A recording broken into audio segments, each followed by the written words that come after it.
Video করতে এসে দেখেন বৃষ্টি পানি সব কিছু এখন মনে করেন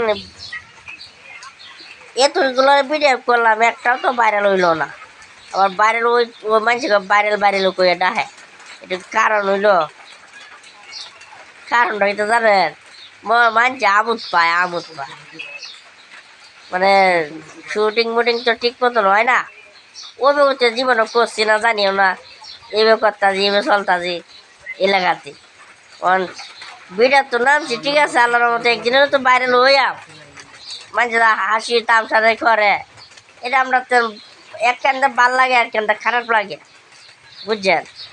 আর মূলত লোকে 4 মাস ধরে 1 বছর ধরে করতা জীবন এগুলা টিয়া বসে বাড়ি ঘর তো আইনে টাইনে আছে আইনে তেল মেল বড় গাড়ি ভাড়া দিয়ে খাওয়ান খরচ নিয়ে চলন লাগে চললে তার যে অবস্থা হইছে টিয়া পয়সাও নয়ও ভিডিও বালি তো হয়ও না।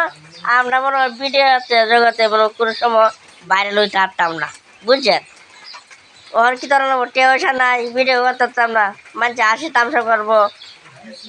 বর্তমানে আমার বিকাল ছালা লইয়া বাড়ানো লাগবো লইয়া বারোয়া কিছুটা খামাইয়া আবার বিকালে ভিডিও করানো লাগবো এছাড়া চলাফেরা যাইতো না।